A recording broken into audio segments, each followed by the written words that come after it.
Right. No, well, we've had a number of we've had a very interesting presentation on the report and a number of very interesting comments and thought-provoking comments. And I'd like to open the floor now to questions and comments from the people here in the room as well as to our online participants. So please, I'll take 3 or 4 questions, comments, and then direct them around the panel. Anybody like to go first? Yes. And please identify yourself and your affiliation if you have one, organizational affiliation. My name is Bob Dewar. I'm formerly worked in a few African countries. I think it's an excellent report, and I wondered whether there's a real opportunity now to up the game politically, both here and in Africa. Here in the sense that you've got all the excellent recommendations for future action, which requires mainstreaming by all serious development partners, mainstreaming this action to get resilience into development and longer-term approach. You've got the East African emergency as well, with similar messages. This should be put on the table of the G20 and other international groupings. Secondly, in Africa, this is an important occasion where the AU and the ECOWAS and others can step up to the mark. I think Oxfam's approach, which is a very good one to highlight some of the lessons already and to be calling for a charter to combat hunger is very good, highlighting disaster risk reduction and climate change adaptation and encouraging donors across the board to increase the amount of investment into all that. Is there not a chance really to put this on the political agenda and get it higher up the priorities for good action, longer term action, both by development partners of Africa and by Africans themselves? Thank you. Anyone else? And please keep your questions and comments as brief as possible. Yes. Kirsty Hughes, University of Oxford.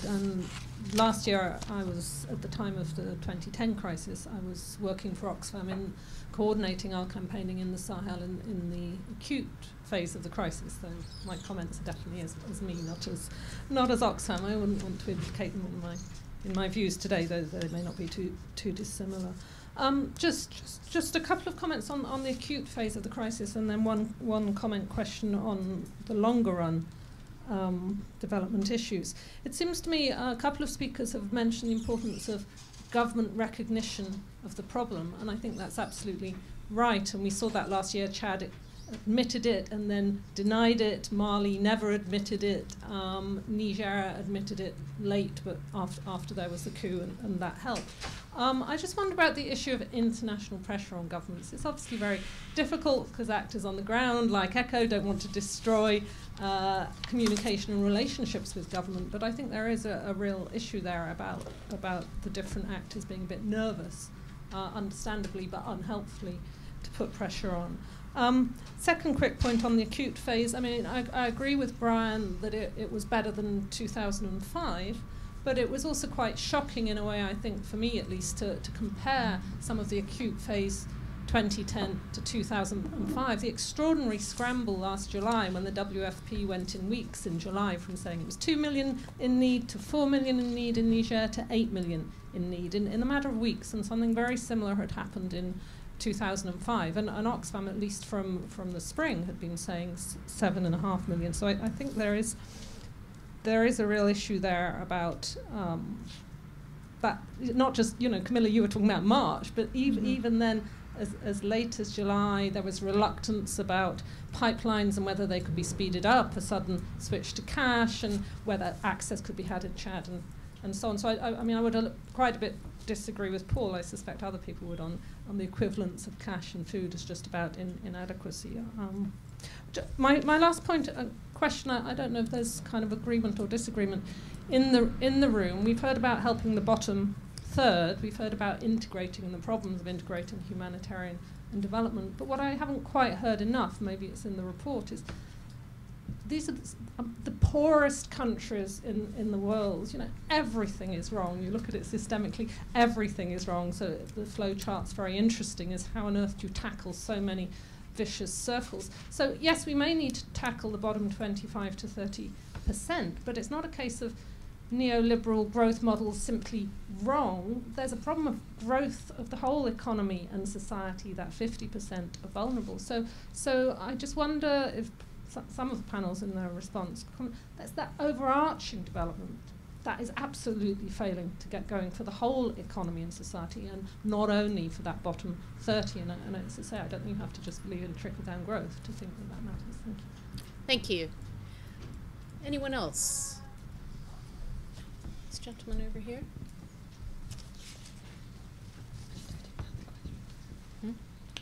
John Whittaker, no affiliation. Two observations. One is the headline, life did not begin in 2005, and some of the report evidence goes back in making comparisons earlier than that. It's interesting when there was reference to the pastoralists' traditional methods versus ranching. Some of the older methods too, the contour harvesting goes back centuries, generations. It is worth recognizing it's not what we're doing, but some of those traditional methodologies have some legs on them. The other one, it does seem, I find the report very compelling and the findings very strong indeed. But it does seem that there is something missing. It's not just the health omission. If droughts, floods, locusts, and conflict are taken as givens, then we're dealing with an uphill struggle against an intransigent problem anyway. Is there not room for looking for addressing how those givens are at least mitigated? Thank you. Let's take one more, if we have one more. Yes, and the microphone coming.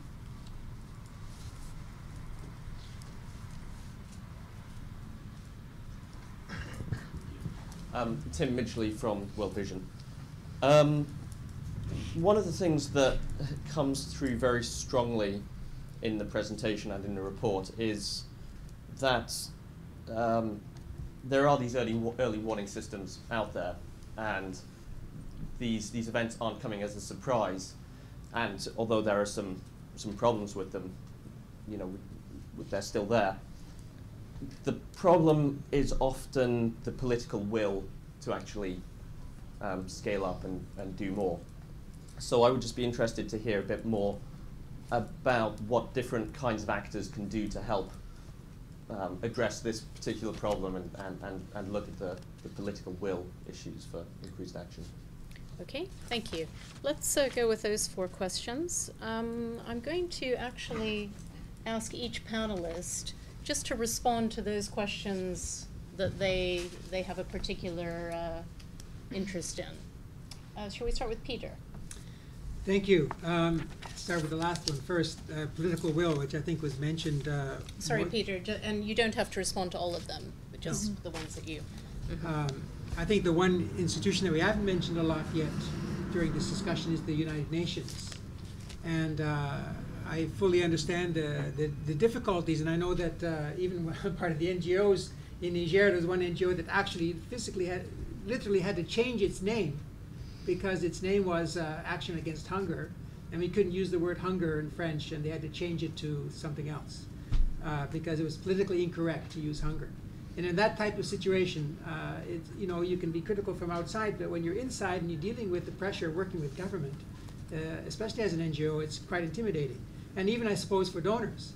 But the UN is the international community. There are protocols for how governments should work within the UN. And I thought that, in my assessment, that especially OCHA should have been doing more to coordinate a wider response. And OCHA, I mean, I met with the people there. They're very hardworking and committed, but they're understaffed. They don't have enough capacity. And I thought that they were too timid, in my view, to mobilize a wider dynamic of political support in those situations where they have, I think, more clout than certainly NGOs and even individual donors. So that's one issue that, and I would like to just have a quick response to this issue of the overarching development process. The actual point is that many African countries are doing quite well, 4 to 5% growth. in the Sahel. The Sahel right at the bottom. Yes, it's right at the bottom. Absolutely. There's going to, let's take, and how does one overcome that given the resources that they have? There's going to be a major increase, as somebody mentioned, in agricultural development, which is key for the Sahel. The big question for me is, how is that money going to be spent? The increase up from 2 or 3% to 10% of the overall budget is what the aim is, what Sahelian governments have committed to, and some of them are getting to that point. Is it going to be in export agriculture? Is it going to be in irrigation?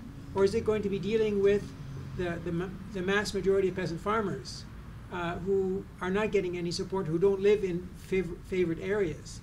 And I think that is a key issue that we need to look at in terms of the overall development paradigm. Where is the investment going to go? What target groups are going to be there? Is the basic pressure on the part of international governments is to favor, competitive advantage, and what can we invest where there will be a return? I think we have to grapple with that. And that's a sort of maybe not very satisfactory response, but I think that's the best I can do in those circumstances. Right. Colin. Okay, I'll pick two of the chunkier ones. The first issue on the political front, I think, Kirsty, you mentioned this. Agree with all of the above. The issues that I alluded to in my more than 5 minutes earlier on cannot be tackled by cash, cannot be tackled by agroeconomy interventions. Ultimately, if you follow the thread back up, it depends on the political will, and not just of Nigerian government, but also of our government and donor governments as well.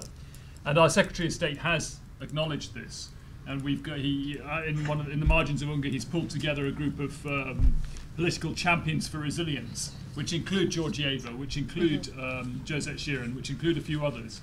We wait to see with interest whether this translates, but I'm putting some little hope in that will give us a political space to push this agenda forward. So, well acknowledged and fully agreed. I would like to pick you up on another issue, though, this issue about this, what I take it is really targeting, and the fact that, we shouldn't just be looking at the bottom 25%. The analysis we did last year, and indeed we're carrying out the same analysis this year, shows that I'd much, much rather be a displaced person in Darfur than I would be a flipping female-headed household woman in northern Niger, purely because the spend per head is about 6 times as much if you're that displaced person in Darfur. So the question boils down to two things. One, how do we mobilize more resources for the most under-resourced humanitarian caseload in the world across the Sahel, which it is? And secondly, while we're trying to mobilize those additional resources, how do we target it effectively? So yes, we all have the aspiration of growth translating into better resilience across the board, but we've got to be realistic in the meantime. There just isn't the resources slushing around at the moment. Thanks, Colin. I'm going to move to Dakar now to see if Brian or Jan want to respond to any of the questions and comments. Yes, thanks. I hate to disagree with Colin because he's a friend, but actually I don't think resources are the key problem. I think it's more policies that are the issue. The resources come afterwards. And just want to say we haven't touched on 2 topics which are really important. One is demographic growth. Nobody's mentioned it, but it's a major issue. If you have demographic growth in Niger of 3.1% and a growth in agricultural production of 2.2, you have a structural deficit between food produced and the growing number of mouths that need food. And we haven't talked about climate change. The Sahel is the front line of climate change. What we're seeing today is erratic rains on a regular basis. We're entering into a kind of a cycle of crisis, which used to be once every 10 years, and then we thought it'd be reduced to once every 5 years, but now it can be once every 2 or 3 years. And when you talk about resilience, the most vulnerable households have no time to recover before they're again knocked into a major crisis situation. So we have to take another way of looking at it. Now, as I said, there are changes. I mean, things are moving ahead. Governments are now willing to talk about issues that some years ago they wouldn't. I dealt with the government of Niger over the past 4 or 5 years, all 3 governments, and I know what it was like. Now, we're a large institution, we have access, and because we represent a lot of resources, they had to give us access. But I've had insults to my face when we talk about humanitarian issues because they didn't want to discuss it. I mean, Now, the new government in Niger is more open, and as somebody said earlier on, they've already appealed for assistance. We've already released assistance for Niger. And to give an example, in 2010, ECHO allocated around 80 million euros for emergency aid, but our development colleagues allocated 120 million in response to the crisis. That shows we actually managed to generate more money from the development side than from the humanitarian side. And that was a major success, because that meant that they were buying into the need to do something earlier. Now, for Niger in 2012, our colleagues in the development side have already requested an early budget of 10 million euros for food security in Niger in 2012. We deal with the non-governmental side of it, with the United Nations, with Save the Children Fund, with the Red Cross. We can't deal with the government, but our development colleagues can. So we have a parallel approach where humanitarian aid will be channeled through the non-governmental world, but development assistance will go through the governmental side, and the current government of Niger knows the problems. It has some mechanisms. They are weak, so we need to strengthen them, but they have a capacity to help their own people. And I think we should be encouraging that to the maximum. So with that, I'll hand over quickly to Jan. I always talk too much, I'm Irish. Fortunately, I don't talk too much at all. But now I'd like to go back to what Paul said about tackling malnutrition towards getting into resilience.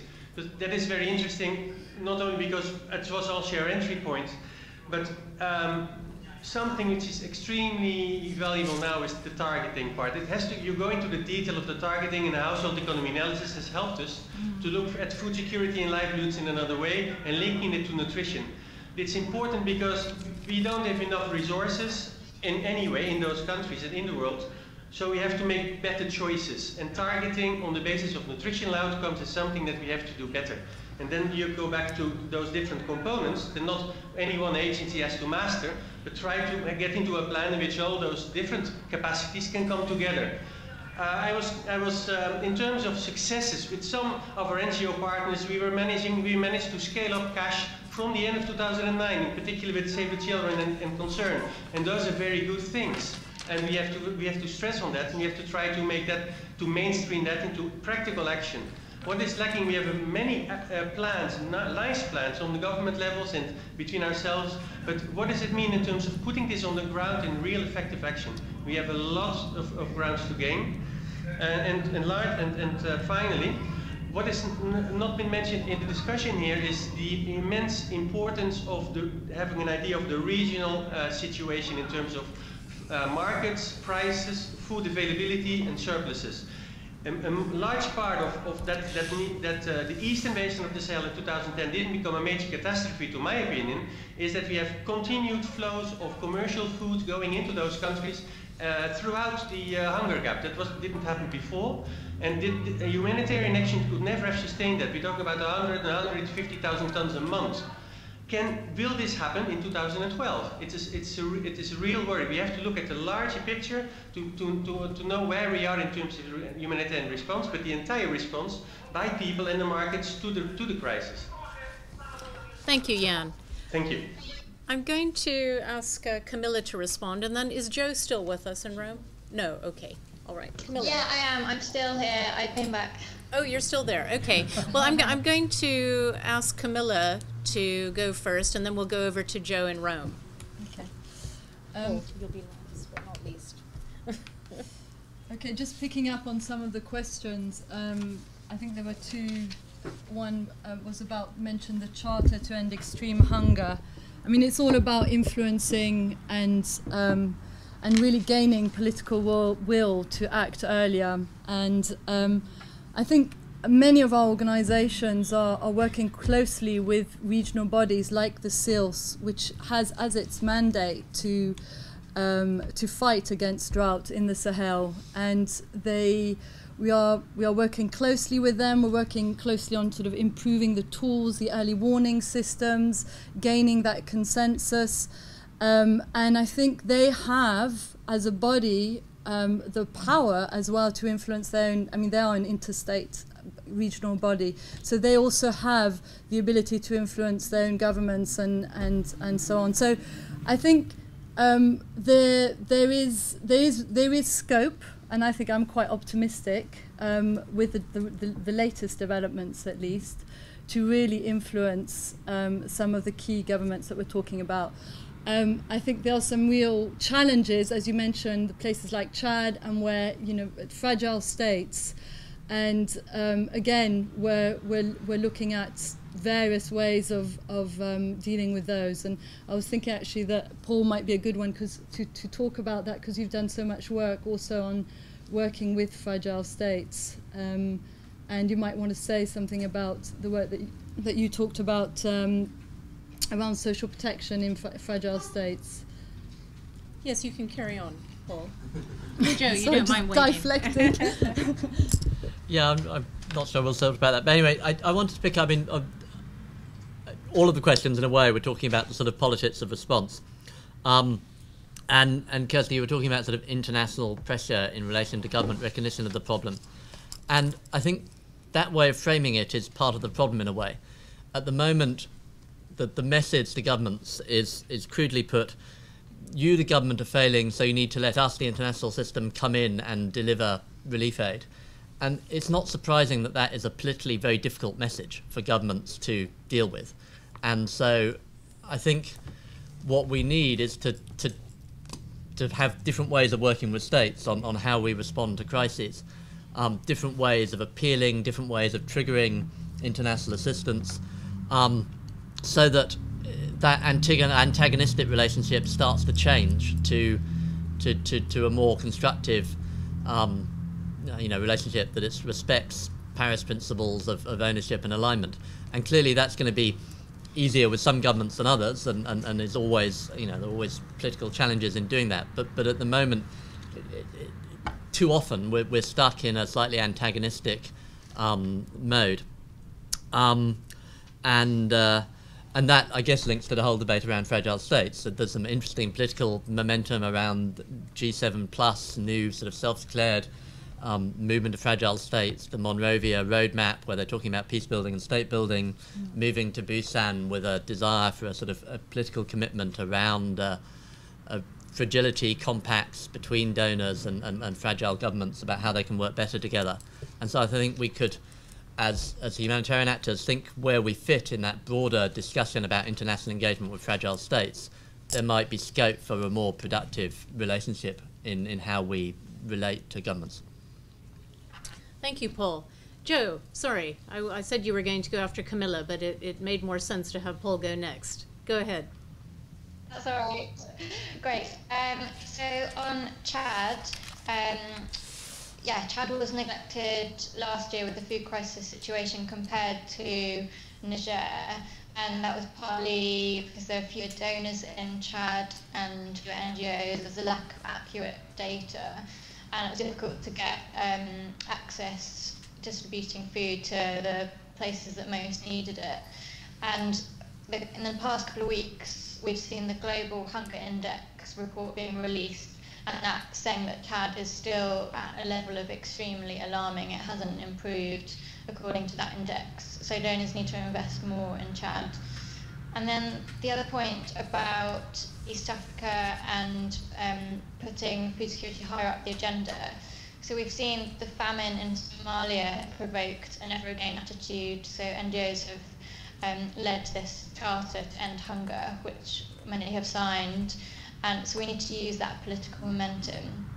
And this year France has put food prices high on the agenda of the G20 meetings, and high food prices have been a wake-up call to the world of a failed global food system. So we can use that as an entry point to talk about food security and for donors to invest more in agriculture and preventing food crises, not just to increase food production, but look at food security from a holistic point of view. And it's not just the responsibility of the G20, but at this UN conference that I'm at in Rome, there are 128 governments speaking and talking about global policies. But at the end of the day, it's up to each government to have national strategies at the country level. Thanks. Thanks, Joe. Now, I wondered, Malcolm, do we have any questions from our online audience? No? Okay, it's now nearly 2:35. Does anyone have a last burning question that they want the panel to address. No?